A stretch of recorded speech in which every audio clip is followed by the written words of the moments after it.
First thing I would say is that Christian nationalism is not Christian. That's the first thing that we have to decide, that it's decidedly political. There's an agenda that's not informed by the biblical text. The Jesus that they often preach is very different than the Jesus of the Bible.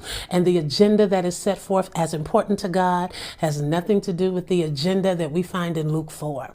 And so it's important that we make that distinction, because when you start blending political agendas and religion again, you are in danger of trapping people into something that really can destroy lives. And so we have to be discerning when we hear. We have to be mindful of the celebrity that often comes with those who fashion themselves as Christian nationalists, and always go back to the original text and know not just what did Jesus say, but what did Jesus do? Jesus worked with those who were left on the margins. Jesus worked with those who were considered least and left out. Jesus ministered to those that other people had cast away.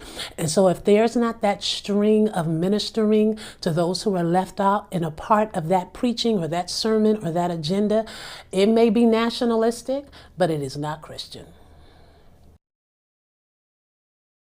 If we're going to create a narrative and a marketing plan for the Bible and for Christianity, you have one group of people throughout history who has used it and flipped it up on its head and used it as a tool for oppression. And then you have another group of people who has taken it, read the scriptures, read what Jesus taught, and said this is a tool for liberation. Jesus actually came to set the captives free. He came to break chains of oppression. So you have liberation theology. You have Martin Luther King. You have so much of the civil rights movement, like Fannie Lou Hamer, who were Christians. James Cone, was a huge, important, prominent voice in Black liberation theology in the Black church here in the United States. And so I understand where people come from, because one group using white Christianity and white Jesus to enslave and colonize so much of the world, that form of Christianity is colonial and enslaving. That form of Christianity absolutely is. So white Christianity, white Christian nationalism, and white Jesus, they need to be abolished. They need to be named and challenged and eradicated. But I believe the real version of the gospel message was liberatory. How so? Jesus, the story of Jesus was all about healing the sick, feeding the hungry, seeing the woman caught in adultery and telling the people of the time if they were to stone her. Like he said, he who was without sin cast the first stone, and all the people in that story dropped the stone. Very countercultural, very against the punitive, legalistic, punishment driven, dominating, control driven. He came, I believe, to shift culture in a positive way, in a way that was about community, about each other, about healing. Even the way, like, he doesn't talk, like, the church cares so much about homosexuality. Jesus didn't say a word about homosexuality. He not once. He talked a lot about how evil money was and how dangerous money and greed were, right? Jesus was an anti-capitalist. Jesus probably would have been a socialist, as much as that would trigger the crap out of white evangelicals, and probably many evangelicals of any race and identity. But yeah, Jesus was crucified for being a radical revolutionary. I fully believe that. And is that why You know how diabolical it is to have a faith office in the White House? The same office that does not believe in universal health care. The same White House that doesn't believe that people deserve a safe place to lay their heads. I mean, the same people who don't believe in free breakfast and lunch for students. I don't know, I haven't been in church in a while, but none of that seems godly-like to me. That doesn't seem very Christian-like. That doesn't seem like something Jesus would want you to do. My confusion lies in the fact that, have we just forgot the separation between church and state? Or have we just gone full-on culty? Because Donald Trump is the same person who did not put his hand on the Bible. That man hasn't been in church in a very long time. And the last time he was in church, he then went on to have a press tour shaming the pastor who asked him to extend grace and sympathy and caring to people who did not look like him. And of course, he was offended by that. If Jesus was to show up tomorrow, y'all would call him an illegal immigrant and deport him immediately. Which tells me everything I need to know about how you practice your faith. Nowhere does the Constitution say we need separation of church and state. What it says is Congress shall make no law respecting an establishment of religion. So tell me how that means complete separation of church and state. That is not what our Christian founding fathers had in mind. Well, let me explain it to you. If you don't have separation of church and state, and the state, for example, says, well, here is Christian scripture that says abortion is bad. By the way, I don't think that scripture exists, but here they say, here's Christian scripture that says abortion is bad, so we're going to make abortion illegal. You are establishing Christianity as informing the law of the land. That is an establishment of religion, because then Judaism can come around. Most Judaism actually prioritizes the life of the mother and does not have this anti-abortion view.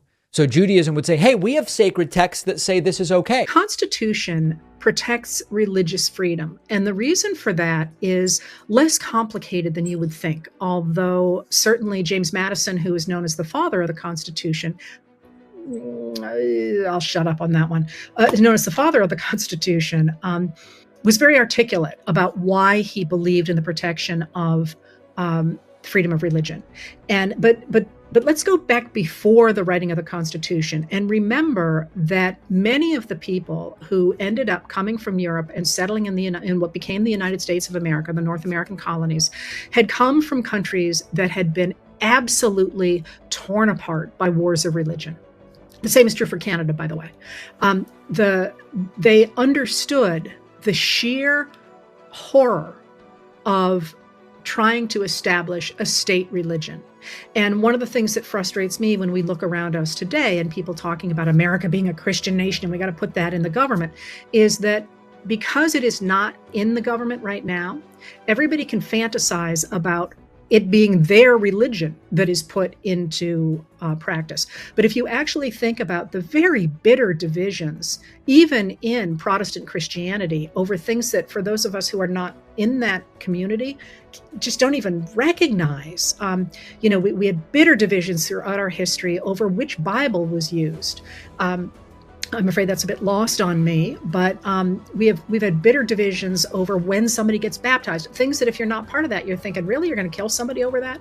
But people do, and people have in the past. So they had that in the back of their minds, that they didn't want to establish a government on religion because that's individual, that's a personal thing. And how do you say one person's religion is more legitimate than another? And that's why they based our nation on laws, which you could sit in a room and debate and write down and then have a judiciary say, this is how we understand that, and if we're wrong, change the law. The reason it's in the Constitution, and what I said James Madison talked about, was he believed that the right to worship a god in whatever way you wished, and he was all those framers were very familiar with religion, and some of them were true believers, was fundamental to who a human being was.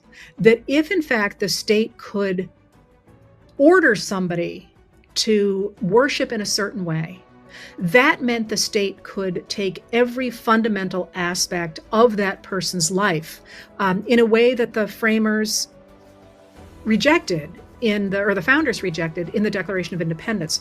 So what Madison said in 1785 in a famous, at least in my world, document was called the Memorial and Remonstrance Against Religious Assessments. And that was it. They were talking about raising money for the state raising money for churches. And he said, what was at stake in the separation of church and state was not just religion, but actually fundamental representation in the government, the idea of representative government. Because if you established one religion over another, you attacked the unalienable, and an unalienable right is one that you can't give away. It's you can't alienate it from you, an unalienable right to control your own conscience. And if in fact lawmakers could destroy the right of freedom of conscience, they could destroy all of the other unalienable rights that the framers and the founders had claimed. So when people nowadays talk about America being founded in religion, they kind of allied over the difference between what people believe personally about their lives and the way they worship a god or not, and a government. It is possible to be extraordinarily religious and believe fervently in a divine being and still believe in a secular government. And that's what the framers did. That's what the framers set up in our Constitution. And one of the things you see nowadays is the argument that we must walk away from democracy, from representative democracy, because if you have a secular state, it encourages people to live their lives as they wish, and that means that people might not believe in a god. They might belong to a gender minority. They might be LGBTQ plus. Women might decide they don't need to get married and they should have careers. People of color, Black Americans, ethnic minorities might decide that they're not going to pay any attention to the old-fashioned racial and ethnic hierarchies and gendered hierarchies. And people look at that and they say, well, we can't have that. We need to go to a system that reimposes those hierarchies. And you see this argument on occasion from people who say that when the framers meant self-government, what they really meant was governing oneself. And because people are naturally sinful, the only way somebody can govern oneself is to have religion imposed on them. And that is 1,000% a bastardization of what the framers were doing when they set up a secular government that could be argued about. You could put it on a table and you could say, I disagree with that. I want to change this. You can't disagree or want to change the way somebody thinks about religion. And this is another rabbit hole, but one that matters, I think, even in this moment, is that many people got frustrated by Abraham Lincoln because of his insistence that he would not take a moral stand against human enslavement in the government. Although he himself was fervently anti-slavery, he refused to end enslavement for moral reasons. And his argument was that if I think it's moral to end slavery and somebody else thinks it's moral to continue slavery, how do you win that one? So instead, he used